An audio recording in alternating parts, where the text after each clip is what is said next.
Hello प्यारे बच्चों। तो आज मैं ये आपके लिए लेकर आया हूँ क्वेश्चन। पहला चैप्टर हमारा ठोस अवस्था। ठीक है, ठोस अवस्था हमारा चैप्टर है।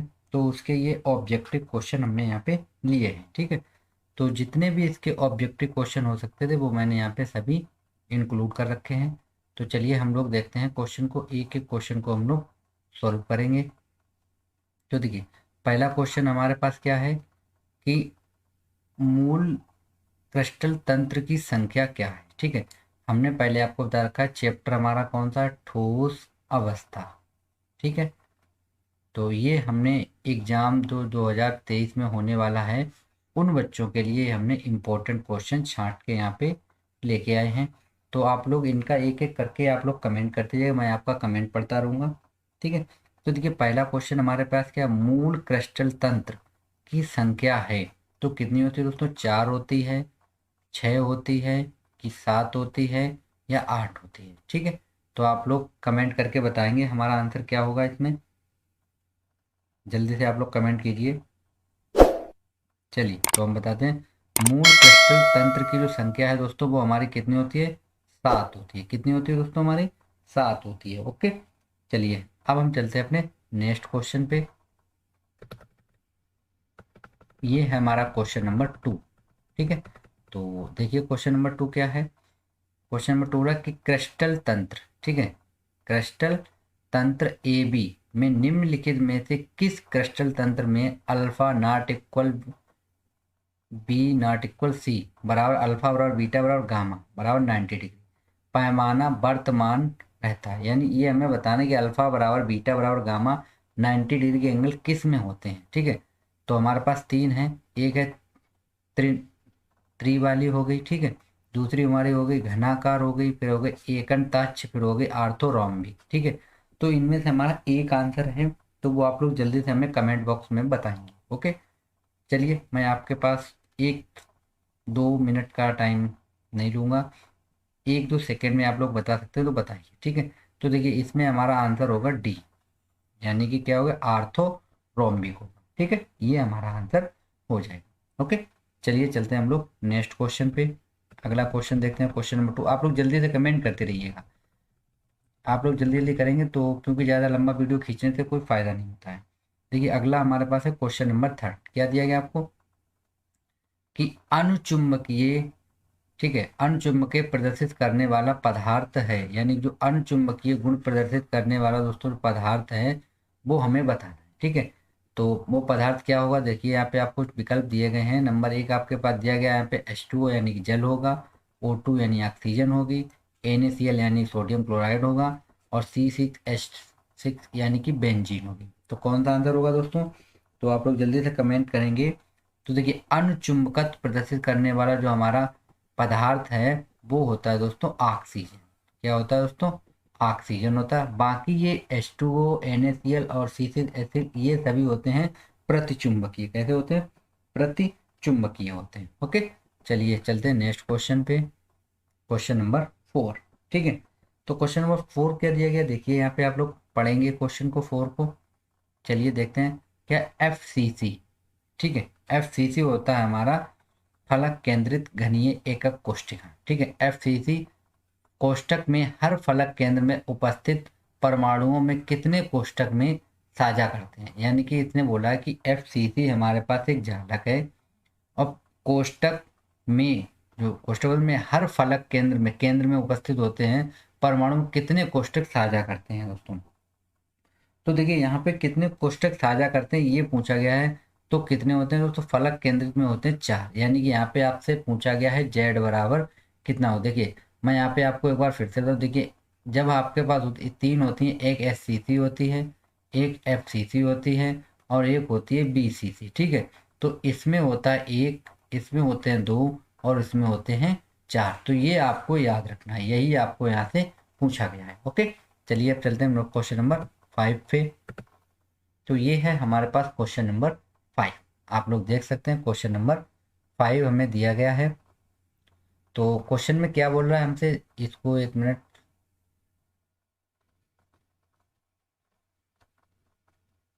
ओके।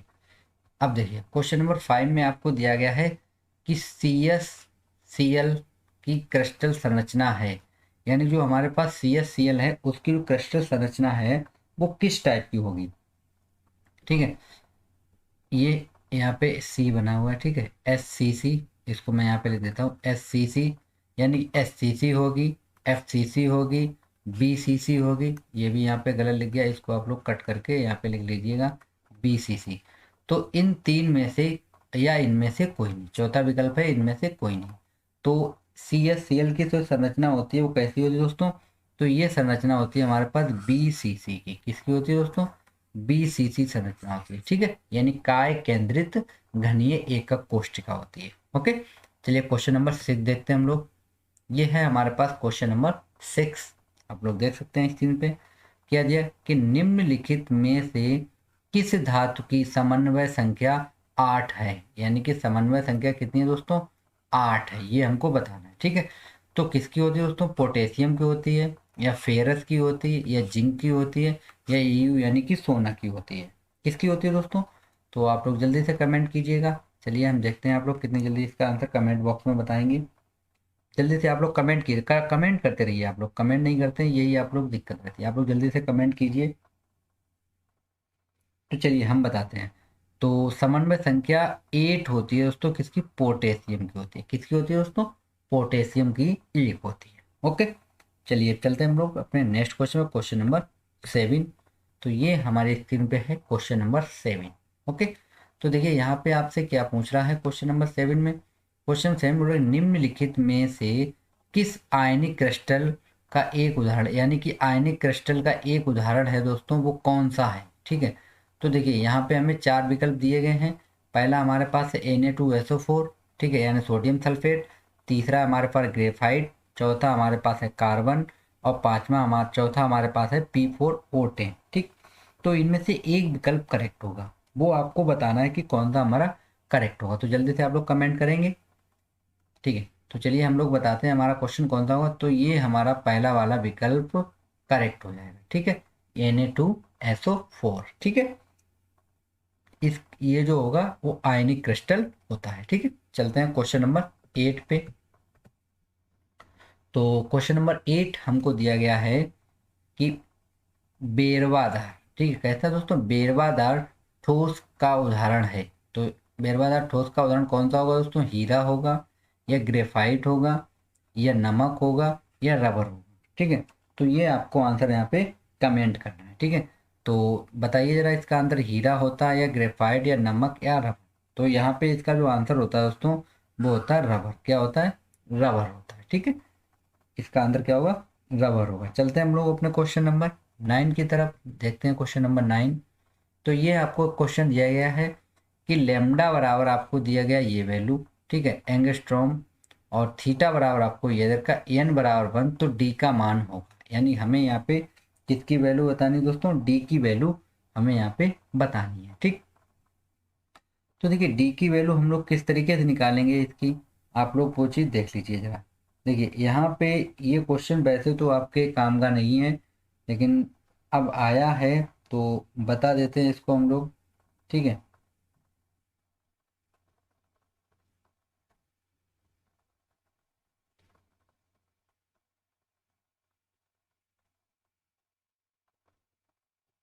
ठीक, तो इसका जो हमारा आंसर होगा वो हो जाएगा हमारा 201 एंगस्ट्रॉम। ठीक, ये क्वेश्चन दोस्तों वैसे BSc का पार्ट है, यहाँ पे गलती से लग गया था वो आपके लिए, लेकिन आपके लिए क्वेश्चन नहीं है। ओके, चलते हैं नेक्स्ट क्वेश्चन पे, क्वेश्चन नंबर 10।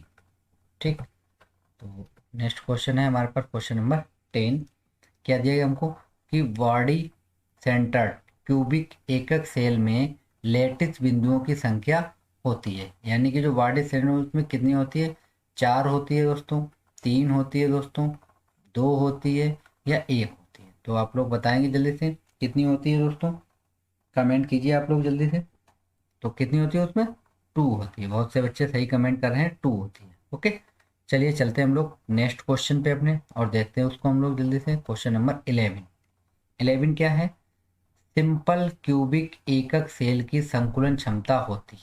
ठीक है, यानी जो सिंपल क्यूबिक एकक सेल होती है उसकी संकुलन क्षमता होती है वो कितनी होती है दोस्तों। तो देखिए पहले मैं आपको यहाँ पे बता दूं, हमारे पास तीन है, एक एससीसी है, एक बीसीसी है और एक एफसीसी है। ठीक है, तो एससीसी होती है संकुल, ठीक है, सरल वाली होती है, तो इसकी होती है 52 लगभग में होती है। ठीक है, और इसकी होती है 68 और इसकी होती है 74 समथिंग। ठीक है, तो देखिए यहाँ पे एक एक ही विकल्प हमको सही मिल रहा है। क्या मिल रहा है हमको? 52%। ठीक, और ये होता भी यही है। ठीक है, यानी यही हमारा आंसर हो जाएगा। ओके, चलते हैं हम लोग नेक्स्ट क्वेश्चन पे, क्वेश्चन नंबर 12। ठीक है, क्या होगा? बीसीसी एकक सेल की संकुलन क्षमता होती है। अभी मैं आपको बता के आया हूँ बीसीसी की संकुलन की क्षमता कितनी होती है, तो 68% होती है। ठीक है, कितनी होती है? 68%। ओके, चलिए अब चलते हैं हम लोग अपने नेक्स्ट। आप लोगों को ये तीनों की संकुलन क्षमता याद रखनी है और आप लोग कमेंट भी करते रहिए, आंसर देखते हैं कितने बच्चों के सही जाते हैं।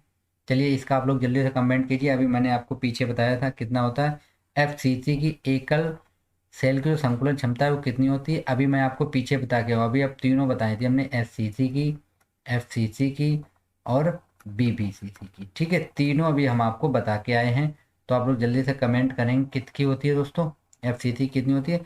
तो इसकी होती है 74%। ठीक है, ये आंसर होगा। ठीक है, बहुत बच्चों ने सही किया था, गुड, थैंक यू। चलिए नेक्स्ट क्वेश्चन चलते हैं, क्वेश्चन नंबर 14। क्वेश्चन नंबर 14 क्या है, देखिए आप लोग स्क्रीन पे देख सकते हैं क्वेश्चन नंबर 14 को।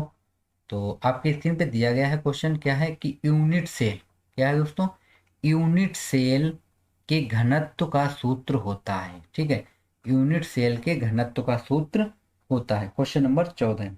ठीक है, तो देखिए ये हमारे पास फार्मूला होता है, मैं यहाँ पे लिख देता हूँ, यहाँ पे सही से टाइप नहीं हो पाया। ये होता है डी बराबर जेड इंटू एम।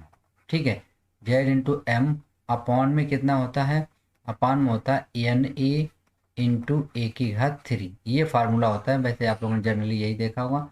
तो यहाँ पे जो एन है दोस्तों, ये हमारा यहाँ पे एन जो है वो जेड का काम कर रहा है। ठीक है, एन किसका काम करेगा, जेड का, और बाकी यहाँ पे ये सफिक्स में ए। तो आप लोग देख सकते हैं हमारा यही वाला फार्मूला हमारा करेक्ट हो जाएगा, यानी कि इसका बी पार्ट सही हो जाएगा। ठीक है, ये वाला इसका विकल्प सही होगा। ठीक, और यो ना समझ में आ रहा तो आप लोगों ने ये वाला तो देखा ही होगा, तो इसको आप लोग टिक कर सकते हैं। ओके, चलिए चलते हैं क्वेश्चन नंबर 15 पे। तो क्वेश्चन 15 हमें दिया गया है कि यदि किसी क्रिस्टल में आर, ठीक है, यानी कि R plus upon R minus बराबर हमको दे रखा है 0.0414, तो समन्वय संख्या होगी। ठीक है, तो समन्वय संख्या कितनी होगी ये हमको यहाँ पे बताना है। ठीक है, तो देखिए दोस्तों, इसके लिए यहाँ पे ये ग्रेटर देन सिंबल ये बोल रखा है, तो 0.414 यानी कि ये √2 की वैल्यू होती है समथिंग। ठीक है, किसकी वैल्यू होती है, √2 की वैल्यू होती है। तो यहाँ पे हमारी समन्वय संख्या कितनी हो जाएगी, 6 हो जाएगी। कितनी हो जाएगी दोस्तों, 6 होगी। ओके, चलिए चलते हैं क्वेश्चन नंबर 15 पे। इसका आप लोग जल्दी से कमेंट बॉक्स में बताएंगे आंसर। ठीक है, देखिए कह दिए आपको आर प्लस अपॉन में आर माइनस। ठीक है, वैल्यू दे रखी है आपको 0.225, ये होती है हमारे पास 0.15 समथिंग। ठीक है, कितनी होती है, 0.15 समथिंग, क्योंकि ये 15 का स्क्वायर होता है। ओके, तो यहाँ पे हमारे पास जो आंसर होगा वो क्या होगा, जल्दी से आप लोग कमेंट बॉक्स में बताएंगे। क्वेश्चन नंबर 16 का, तो इसकी समन्वय संख्या होती है दोस्तों, कितनी होती है, 4 होती है। ओके, चलिए चलते हैं नेक्स्ट क्वेश्चन पे। ये जितने भी क्वेश्चन सब इंपॉर्टेंट क्वेश्चन हमने लिए हैं। देखिए अगला आपको दिया गया है, क्या दिया गया आपको, ये चीज वैल्यू आपको नोट करनी है। ठीक, यदि R plus R upon R dash बराबर 0.37 तो समन्वय संख्या होगी। तो यहाँ पे आपके पास जो पूछ रहा है कि समन्वय संख्या होगी वो कितनी होगी, वो आपको यहाँ पे बतानी है। ठीक है, तो चलिए आप लोग जल्दी से इसका कमेंट में आंसर बताइएगा, देखते हैं किस बच्चों का सही जाता है।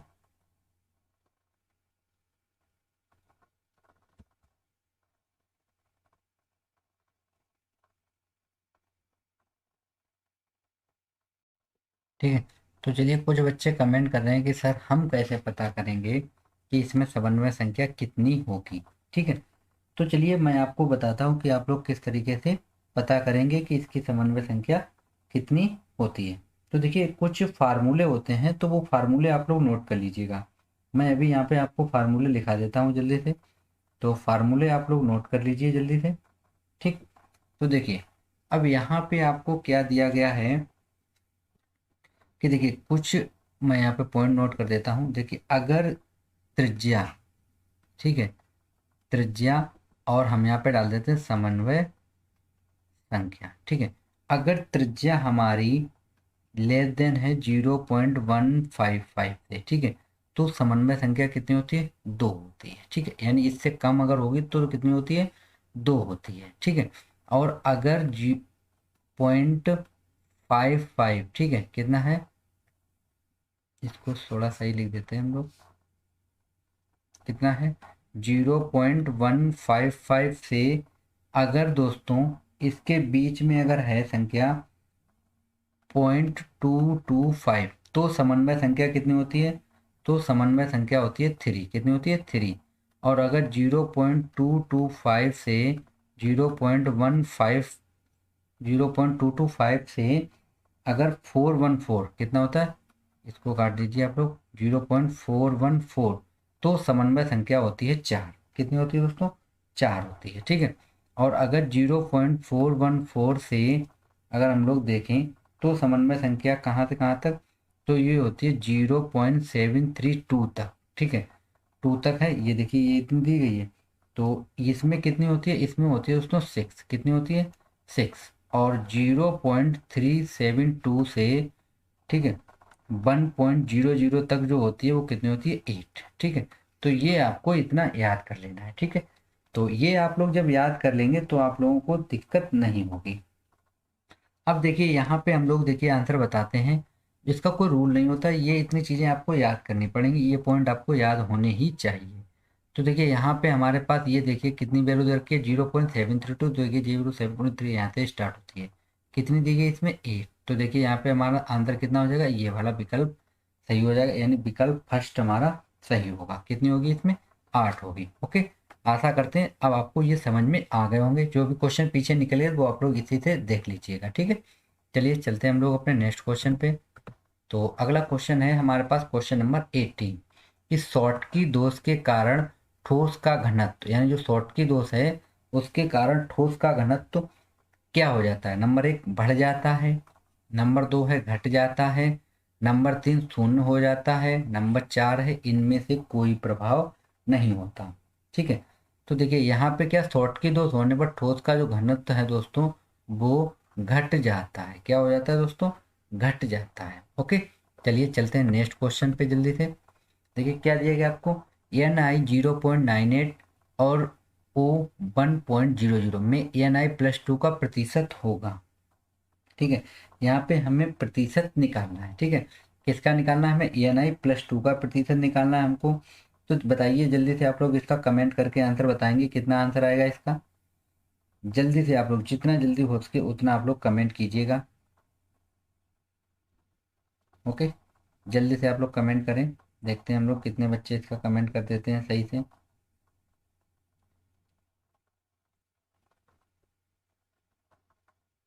कमेंट कीजिए आप लोग जल्दी से।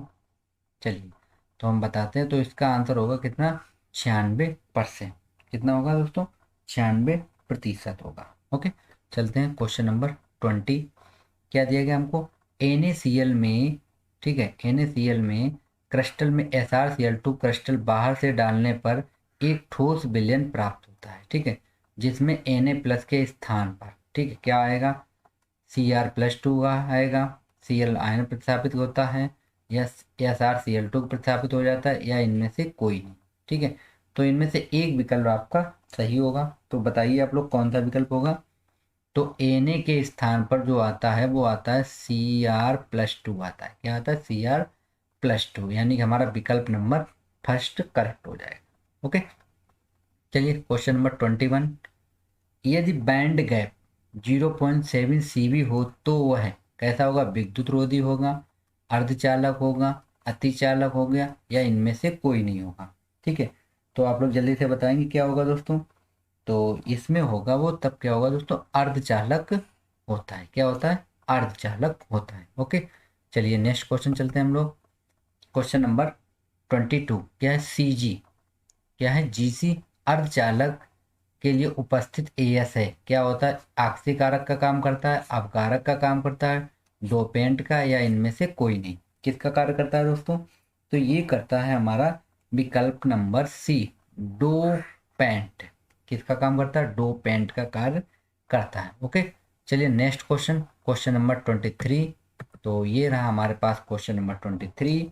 इसका आप लोग आंसर बताएंगे। एक बार मैंगटन, मैग्रीटन, ठीक है, म्यूवी का बराबर होता है, किसके बराबर होता है दोस्तों? इसकी वैल्यू फिक्स होती है 9.27 इंटू 10⁻24, या 1.72 इंटू 10⁻23, या 9.27 इंटू 10⁻3। ठीक है, तो इसमें से एक विकल्प करेक्ट है, तो आप लोग जल्दी से बताएंगे। तो चलिए बता देता हूँ मैं, विकल्प नंबर फर्स्ट, ये आपको वैल्यू याद कर लेनी होगी, यानी एक म्यूवी बराबर ये वैल्यू होती है। ठीक है, चलिए नेक्स्ट क्वेश्चन 24 क्वेश्चन है कि C6H6 कैसा पदार्थ है? ठीक है, C6H6 कैसा पदार्थ है, ये क्वेश्चन एक बार आ चुका है, अभी मैं ऊपर उसको बता के आया था जब ये चीज़ें दी गई थी, H2O ये सब दिए गए थे। तो आंसर जल्दी से आप लोग कमेंट बॉक्स कीजिए। अणचुंबकीय होगा, लोह चुंबकीय होगा, प्रतिचुंबकीय हो गया, इनमें से कोई नहीं। क्या होगा दोस्तों? तो ये होगा हमारा प्रतिचुंबकीय, वहां पे अणचुंबकीय पूछा गया था। ठीक है, तो ये क्या होगा हमारा? प्रति चुंबकीय होगा। ओके, चलिए क्वेश्चन नंबर नेक्स्ट देखते हैं हम लोग, क्वेश्चन नंबर 25, सोडियम क्लोराइड। ठीक है, सोडियम क्लोराइड का जालक है, यानी जो सोडियम क्लोराइड है उसका जालक कैसा होता है दोस्तों? षटकोणीय होता है, अष्टफलकीय होता है, चतुष्फलकीय होता है, या वर्ग समतलीय होता है? कैसा होता है फ्रेंड्स? तो ये होता है हमारा अष्टफलकीय। कैसा होता है? अष्टफलकीय होता है। ओके, चलिए चलते हैं नेक्स्ट क्वेश्चन पे। तो ये हमारे पास है क्वेश्चन नंबर 26। क्या है? एक चतुष्फलकीय जालक में अर्धव्यास अनुपात का मान होता है, कितना होता है? चतुष्फलकीय पूछ रहा है, यानी अभी हमने आपको पॉइंट लिखाए थे कि जो 0.155 है तो 2 होता है, और 0.155 से 0.255 है तो 3 होता है, और 0.255 से 0.414 होता है तो 4 होता है। तो ये वैल्यू कहाँ पे दी गई है आपको देख सकते हैं। तो ये वैल्यू हमें दी गई विकल्प नंबर 4। कहाँ पे दी गई है? विकल्प नंबर 4 में। तो 26 का हमारा हो जाएगा डी क्वेश्चन। ठीक, ये यहाँ पे आप लोग पॉइंट लगा लीजिएगा, पॉइंट नहीं लगाए यहाँ पे। ठीक है, चलिए चलते हैं क्वेश्चन नंबर 27। HCP, HCP इकाई सेल में परमाणुओं की संख्या। देखिए, HCP को ही हम लोग बोलते हैं CCP, और इसी को हम लोग बोलते हैं FCC। ठीक है, तो इसमें कितने होते हैं परमाणु? 4 होते हैं। कितने होते हैं? 4। ठीक है, तो क्वेश्चन नंबर 27 का, तो हमसे क्या मुझे परमाणुओं की संख्या, तो इसमें होते हैं दोस्तों कितने होते हैं? 4 होते हैं। ओके, 27 में कितने होते हैं? 4। ठीक, चलिए क्वेश्चन नंबर नेक्स्ट देखते हैं हम लोग।